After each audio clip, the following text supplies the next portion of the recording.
Welcome to another edition of Sticks and Stones. I am your host, Brent Elrod, coming to you from the cozy confines here on the patio at the No Shoes Bar and Grill, deep in the heart of the Republic of Texas. I have a great show lined up for you today. I am pairing a Eiroa Classic with the Dalmore 12-year-old Scotch. I think you're really going to enjoy it, so right after this, we are going to dive in, pop the cork, cut the stick, and get to toasting. The Eiroa Classic is a Honduran Puro. This particular Vitola is a 5x50 on the ring gauge Robusto. The filler and binder are both Honduran, and the wrapper is a beautiful Honduran Corojo. Visually, this is a nice medium brown stick that's got tight yet visible seams, some visible veining, and it does have a triple cap. Now on the nose, I get notes of chocolate and some espresso, a little bit of cedar, and maybe just a touch of damp earth kind of down by the foot. Let's give it a cut here and test out the cold draw. I am using my Cassetti dual cutter and using my normal V-cut.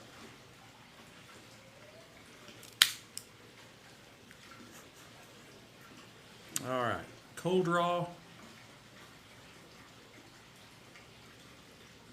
I'm getting some really good notes of like raisins in the beginning.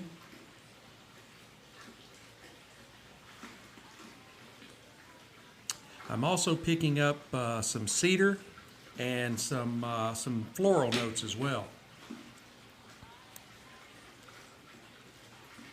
And it has a really nice, easy draw to it. Not too easy, not too tight.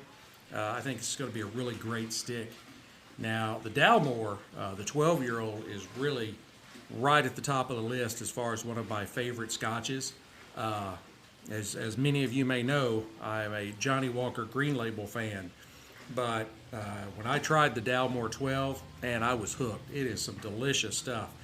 The 15-year and 18-year-old are very good as well. But to me, it just doesn't make it quite to my level of enjoyment as out of the 12-year-old. I haven't gotten to try the cigar malt yet, but that's on my list of want-tos. Now, the origins of Dalmore go back to the year 1263, when King Alexander III of England was actually saved from an attack by a stag by Colin of Kintail, who was chief of Clan Mackenzie. Now, to honor that, the king gave Colin land, and that's the land that the Dalmore sits on today. And they got the use of the 12-pointed stag head that adorns the bottles today. So all of this goes back, what, 800-900 years? It's quite a ways. Now, this is a Highland Scotch. It is a single malt, 100% malted barley. It is aged 12 years. 9 of those years, 100% ex-bourbon barrels. After 9 years, they take half out and put that half in 30-year-old Oloroso sherry casks. And then they continue to age for another 3 years, and then it's blended back together. It is 40% alcohol by volume, which is 80 proof. Let's pour us a little bit here and take a look at it. I hope you love that sound as much as I do. Man, that cork sound, there is nothing like it.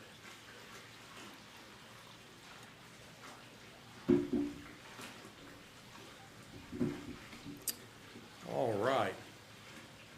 Now visually, this is a beautiful deep amber, almost bordering on kind of a bronze color. It's got decent legs, nice cling to the glass. Not too thin, not too heavy. On the nose, I get notes of cinnamon and caramel chocolate and nuts, and there is no alcohol burn in your nose at all off of this this spirit, and it is just wonderful. All right, now on the palate,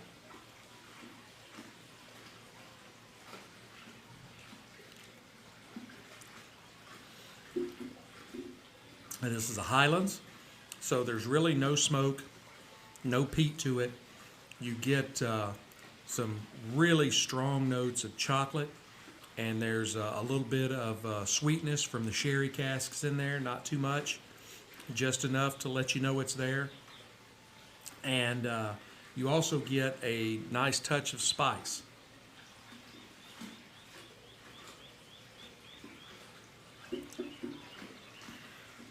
It's got a really great mouthfeel. That's got a nice long notes of toffee on the finish. Like I said, it's one of my favorite scotches, and it may actually be my favorite. It's hard to let go of the old Johnny Walker Green Label because I've loved it so much for all these years. But man, this Dalmore is really good, at least to me. All right, let's move on here. Let's go ahead and toast our stick up. Try these together. I'm using my Rocky Patel Envoy 5-torch, and start toasting from about 2 inches or so from the foot of the stick.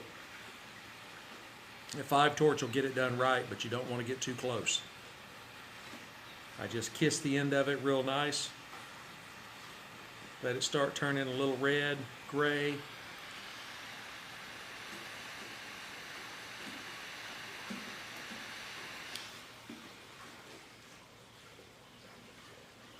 And then when I put the cigar in my mouth, I just touch the edge of the flame down closer to the lighter, to the foot of the cigar.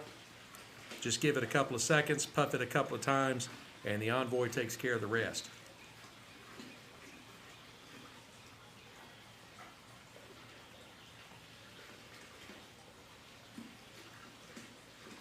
Does have a really nice, easy draw. I pick up some nuttiness.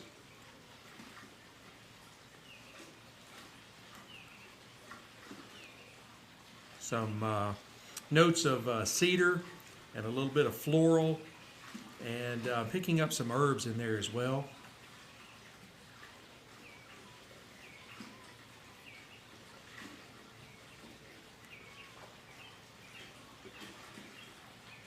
All right, let me try these together.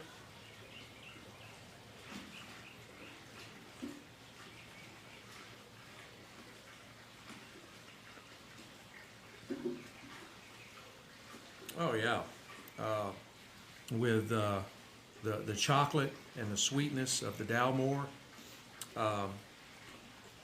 the Eiroa is just really mixing very, very well.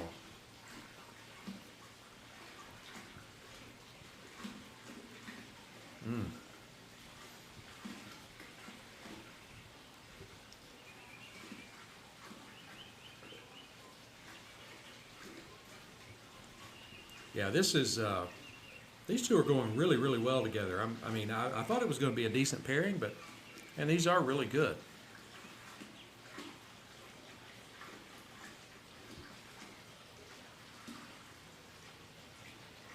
I am very happy how this is starting out. I am going to go ahead and burn this down to about the halfway mark, and then I will come back and give you an update. Hey, Stoners, I am back.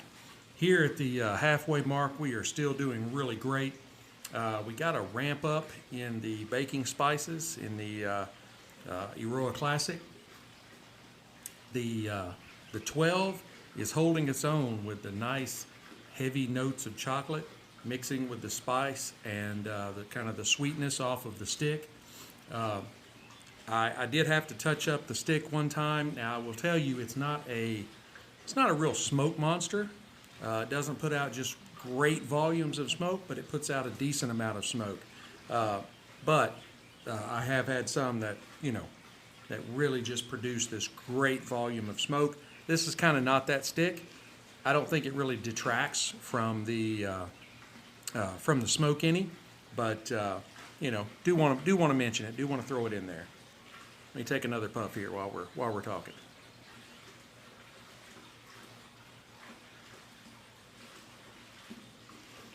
Yeah, it's just got a really nice velvety kind of mouthfeel to it. I'm really enjoying the stick and how well it's going with the Dalmore. I'm going to go ahead and burn this down the rest of the way, and I will come back and give you my final thoughts.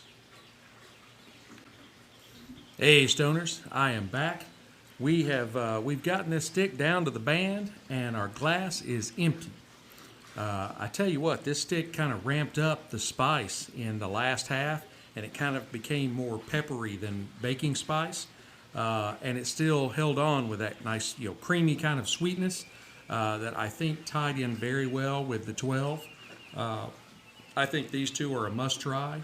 Again, the 12 just stayed strong with its nice chocolatey sweetness, just a little bit of spice and a nice velvety mouthfeel to it. There's not anything I can say really negative about either one of these, other than the burn on the Eiroa was straight. I know this is not going to make any sense, but it was straight but at an angle. It was a nice, clean, pretty straight burn line, but it's just like if you drew a straight line on a piece of paper and then drew one at an angle. They may both be straight, but one is straight and one is at an angle. So still may not know what I'm talking about. But anyway, I really enjoyed both of these. I would give the stick a 91 matchsticks out of 100, and I would give the 12, I'd give it a 94 out of 100. This is one of the best spirits that I've had, and I think it probably has taken over my #1 spot on my Scotch list. It is really delicious. If you've never had the Dalmore 12, you need to try it. Like I said, the 15, the 18, they're both good. I think this one is a little better. So maybe just my palate, but I'd love to hear what you think. So that's going to wrap it up for us here today. I appreciate you listening. I appreciate you sticking with me. I will tell you that I have something special on the horizon. Just stay tuned here in the next few weeks. I'm going to be doing something that I haven't done thus far in nearly 2 seasons of this show, and I think you're really going to enjoy it. So stay tuned. Make sure you hit the like, subscribe, share, notify buttons, ring all the bells, blow all the whistles, all that kind of stuff, so you keep up when I drop new content. Tell your friends about us. I'm everywhere, so doesn't matter where they're at. They can find me somewhere. Instagram, Facebook. The podcast is on Podbean, and then that carries over to Apple Podcasts, Google Podcasts, Amazon Music, Pandora, pretty much everywhere. So if they want to find me, they can do it. I will be looking forward to seeing you again. But in the meantime, keep your sticks dry, your stones cold, and have a great day.